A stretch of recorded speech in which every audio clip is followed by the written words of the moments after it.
Hey everybody, I am back with a new movie review for the holiday month. Today I'll be covering another Hallmark Christmas film, The Christmas Quest.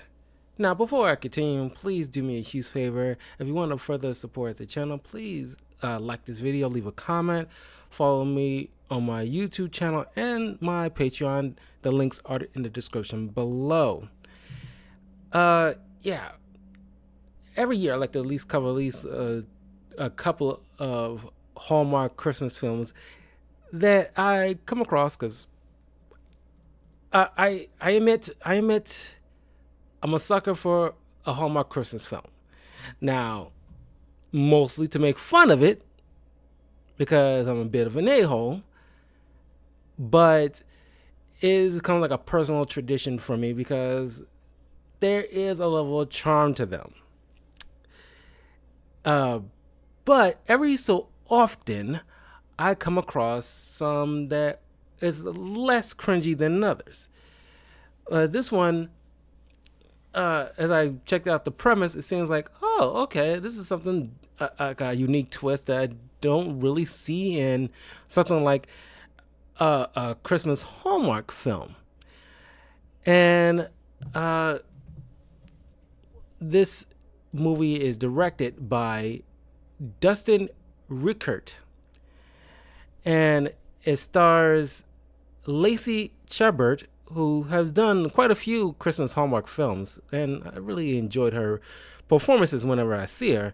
She plays an archaeologist named Stephanie Baxter. Uh, Christopher Polaha plays Chase Baxter, her quote unquote ex husband, but they still share the same name, who is an Norse language expert. We got Derek Riedel as Victor Grimes, uh, Aldis Amaha Hamilton as Carletta, and Joel Samundsen uh, uh, playing Orly Stephenson. I might butcher these little Icelandic names, but it's kudos to actually getting some people who will be from that area to be cast in this film. So this clearly has been inspired by something like National Treasure. Even the way it opens is very similar to how the first National Treasure movie opens, sorta. But instead of like being a kid opening up his grandfather's memorabilia, it's we open with a mom searching through this, little mini treasure chest and going back home to her daughter, who for some reason leaves alone, while she go on these little expeditions. Never really explain where the father is. But she apparently was like a famous explorer. Years later, as now she is like an archaeologist in her own right, and like Indiana Jones in a way, as a teacher at this college. And she is hired by Victor Grimes, who is want to fund her expedition to find this treasure trove, at least suspected treasure trove, in Iceland. And he managed to find one artifact, but it needs to be translated.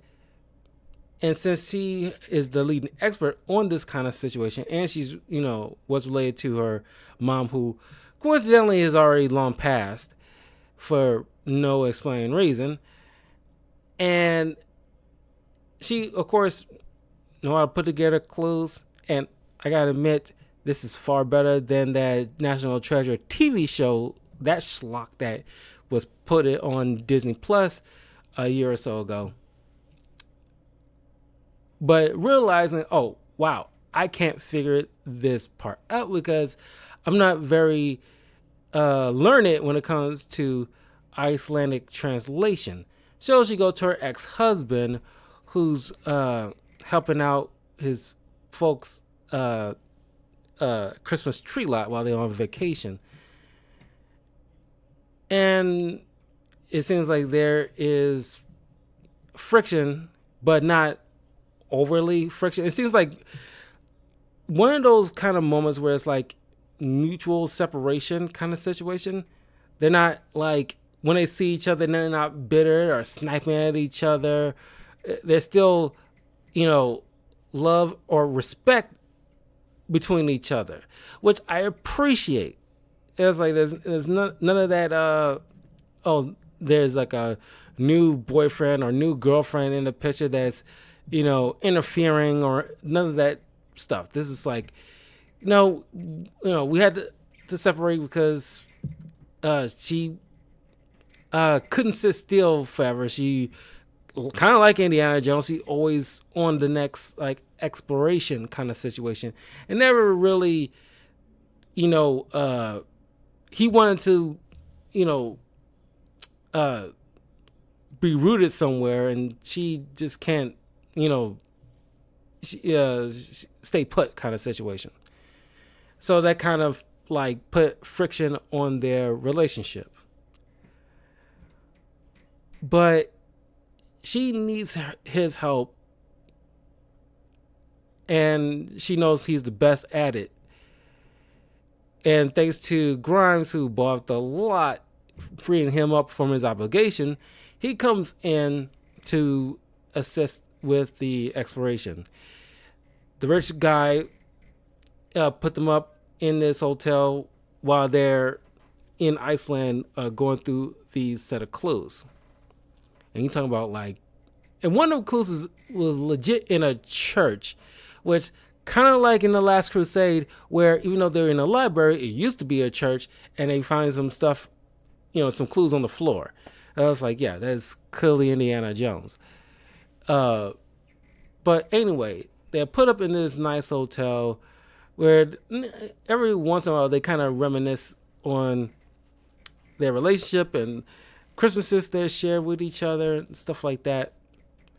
And the chemistry between these two is pretty good.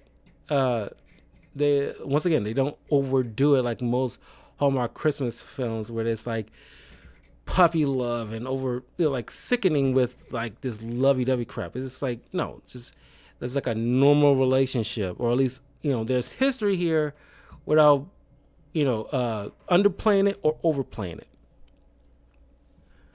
But the cliches are still there. I mean, you can't hide from it when it comes to this Hallmark stuff. But I always give props to the director and writers where they understand to temper it a bit.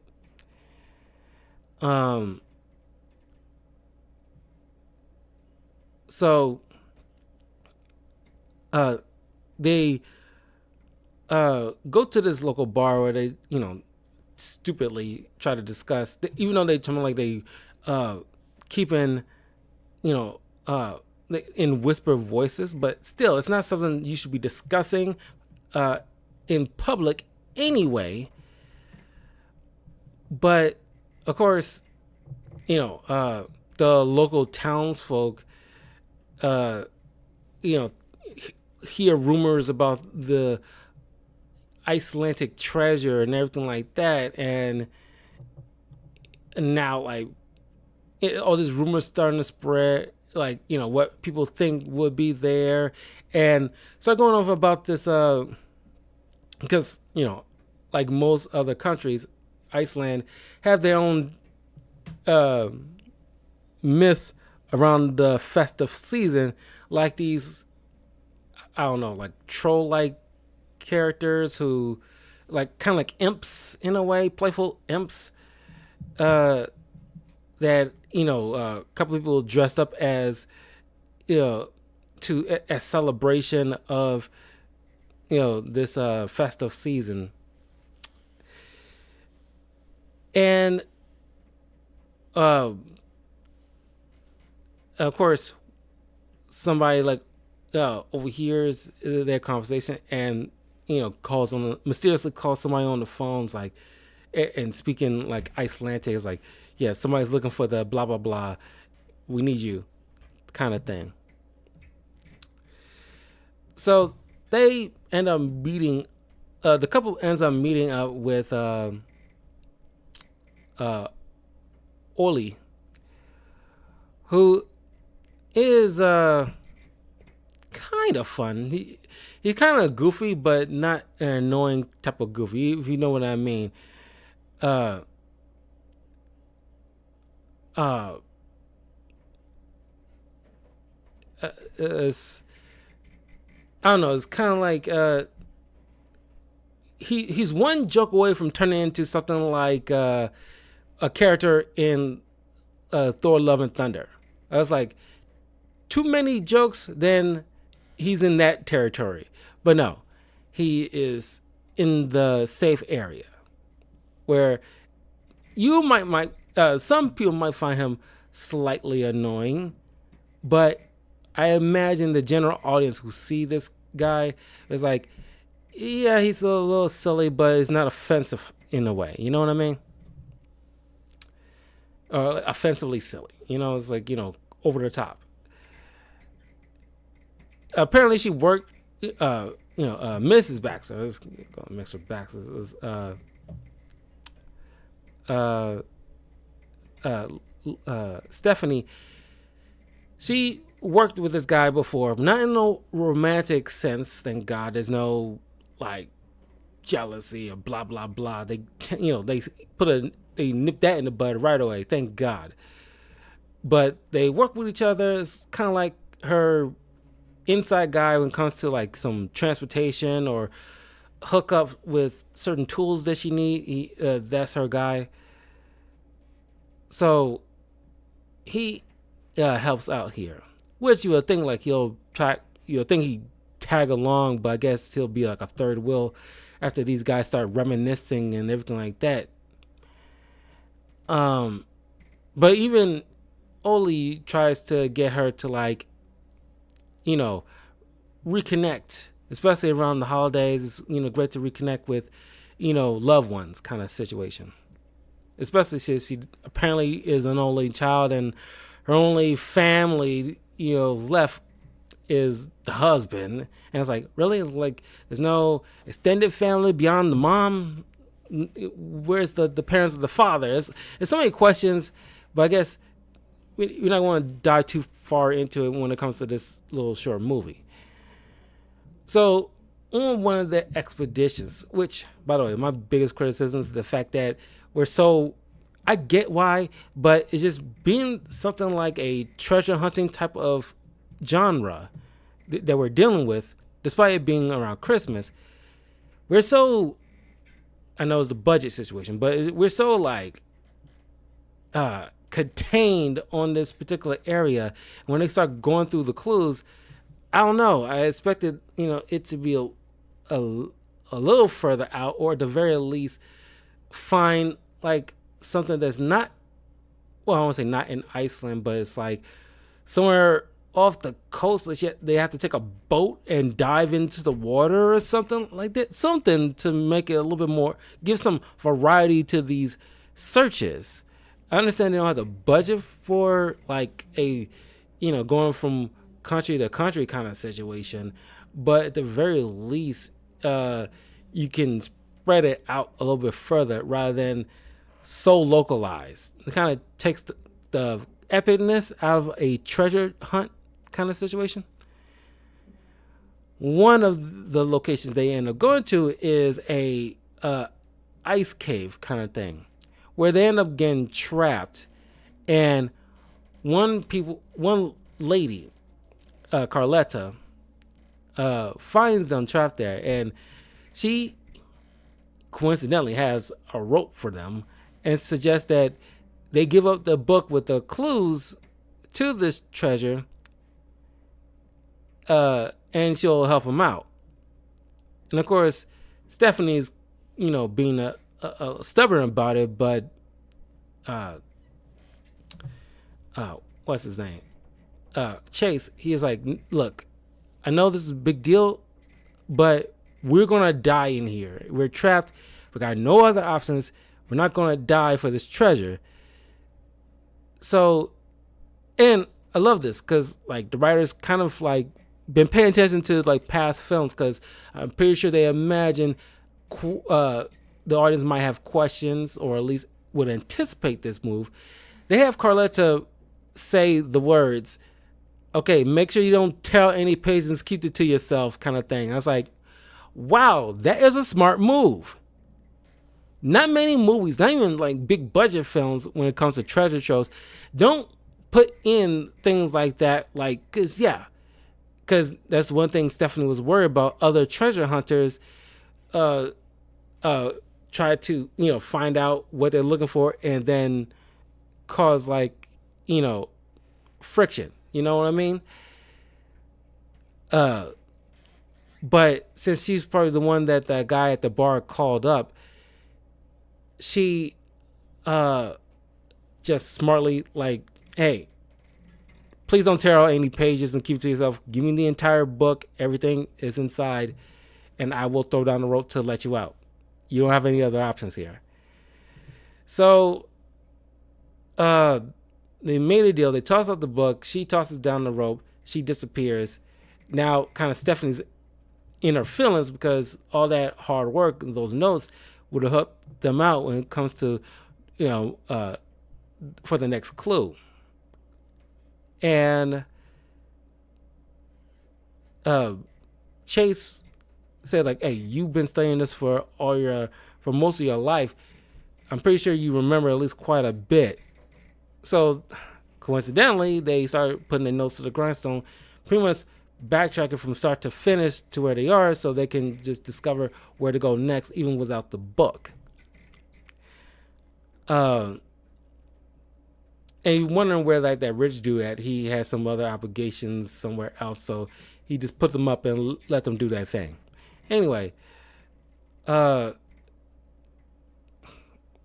then this where it kind of slows the movie down for me, and I really don't care for it, because you would think they're on a freaking time crunch, but have this time to like go and explore the festivities in town, and the local traditions, and then meet up with this old couple, and they talking about like their family that they looked after and they grew up, and they take care of families of their own, blah blah blah. Like, I don't care. And it's like, you're on a treasure hunt. You don't have time for all this mushy crap and enjoying these little festivities. Indiana Jones, while trying to find the Ark of the Covenant, didn't spend his time with Miriam enjoying the local customs of the of the desert in that area, that the marketplace or whatever. They didn't have time to do all that stuff, especially with like the other antagonists trying to search for the same item. They didn't have time for all that crap. And I know you can have the downtime to let things breathe, but they let this kind of drag a bit. At least like a good 5. I suggest you spend at most 5 minutes, but talking and reconnecting. You can still do that stuff, but given the nature of the film, doesn't allow that. This is not your typical Hallmark thing where you're in town at the local vineyard, and you're home for the holidays, and that is the type of space where you can explore the town for an hour and enjoy the festivities of the local market and blah blah blah. You can afford that. You can't afford it here. That's my biggest issue of this film. It's like, this is a treasure hunt. Time is of the essence. You gotta, you want to find that treasure, you need to get going. uh, but they eventually get back on track and discover that, okay, the next clue is some kind of door that's in this auction house kind of thing. So they get Oli to, spy on the guest sheet and give two people who haven't shown up yet, give two names off the list to give to Chase and Stephanie to impersonate as they go into this fancy gala. Then they do their search and find this door to get the next clue. And of course, they have to sneak out as Carletta. They know it's Carletta walking in. So she thinks he's another treasure hunter. So they run out, and now they have the clues to lead them to the next final location. Lo and behold, the rich guy turns out to be the bad guy. And of course, like Indiana Jones, Stephanie says, whatever treasure is there belongs in a museum, blah, blah, blah. And then what appears that Chase has went turncoat and decides to go with Victor to continue on with the expedition for the treasure, which breaks her heart. But as she's leaving, he runs back, snatches, most of the information from the guy, so that way he doesn't have anything, not the complete clues.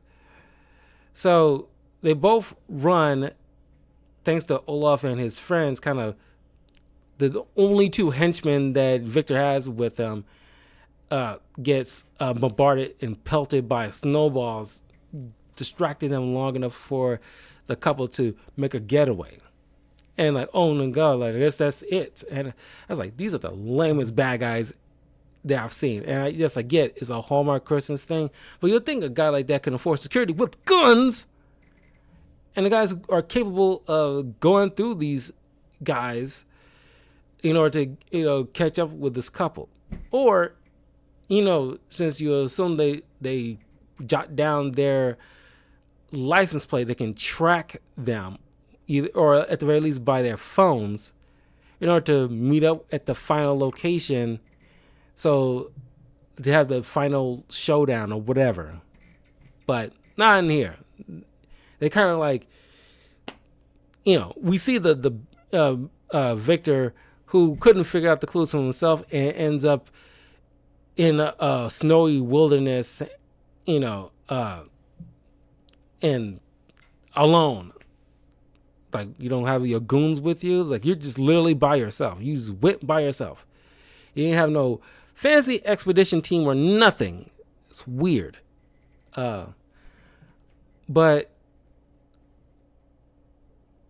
the couple meets up with Carletta, who turns out to be like a person who's like a treasure protector, because her family, for generations have made sure this particular treasure is as properly hidden and not messed with, and blah blah blah, because of the ancestry and everything like that. So Stephanie promises that she doesn't want to do anything nefarious with whatever she finds. She just wanted to complete what her mother started. So they get there, and it turns out, Carletta's day job as an accountant. It kind of takes the epicness of what she really does for generations. So they end up going inside this little underground pathway, which ironically is right near the area where the first clue was. So they pretty much circled back. And as they find a hidden chamber, which you would think is something like National Treasure, where it's like, oh, it's an empty room, but behind that is where the real treasure is, blah, blah, blah. No, it's just like a legit room filled with all these crazy knickknacks of, people of ancient who left things here, including Stephanie's mom, who left a note with, signing her name, and it says Merry Christmas. How do you know this girl was going to find this on Christmas? That part kind of took me out. And it's pretty much like she's proud of her and blah, blah, blah. But it's just like, you have no way of knowing she was going to find this on Christmas, or even if it's going to be her. You don't know if it's going to be her grandchild or something. You don't know. But I would have taken that last part out, because that seems so eye-rolly, just to tie into like a Christmas, feel-good moment. And it's like, just say, like, sign, blah, blah, blah, your mom, whatever, and let it be that. Because you don't know if this girl's going to find this on any other time of the year. She could have found this, like, days before Thanksgiving. You don't know. That's so weird. It kind of took me out a bit. Or not take me out, but just kind of like, oh God, I can feel that the Hallmark moment, the cliches, it's like creeping its way in this moment. So this pretty much like, sorry, I got an alarm going off really right now. But so the couple realize what the holidays truly means, and the mom did all this just to have that connection with her daughter, because she knows she was gonna eventually figure it out herself. All that thingamajig. As they leave, the door mysteriously closes, and you hear these little laughter, some ethereal laughter going on, and it's kind of like connecting to those little Christmas imps of Iceland. I don't even remember what they're called, but it's like, oh, so supernatural stuff exists here. Kind of creepy, but whatever. So the movie ends with the couple reconnecting, and Carletta and Olaf starting up a little flirtatious thing going on, and that's where pretty much the movie ends. It's a very average film. Like I said, I like the the whole treasure hunting thing. That's a very unique twist to the whole Christmas Hallmark story. I really enjoyed that, and I like little moments like with Carletta telling the people don't tear out any pages from the book and keep it to yourself. I was like, there's a smart writing here and there. But once again, it's not like the most impressive Christmas movie I've seen. I kind of wish they kind of broadened their, or at least offer some variety to the location of certain clues rather than so localized. And the bad guy could have been, done more than the movie offered, because he could have taken this guy out completely, or just not making him a bad guy at all. If they needed somebody to fund you could have the school fund her expedition rather than rely on some janky wannabe villain that came out of, I won't say came out of nowhere. You knew it was going to happen, because almost always seems like the case where somebody funding your expedition turns out to be a bad guy. You could just not have him be a bad guy, or have the school just fund the expedition, because if you took him out completely, wouldn't change anything of the story. But all in all, like I say, it's a fairly average film. It's still fun, and the couples are charming. So yeah, pretty solid film. So stay tuned. In a few minutes, I'll be covering another Christmas movie. This one's kind of a classic. I don't recall actually watching it as a kid, but stay tuned, and I will see you all soon. Leave a comment below. Let me know what you guys think if you watched because it's actually a fairly new Christmas Hallmark movie.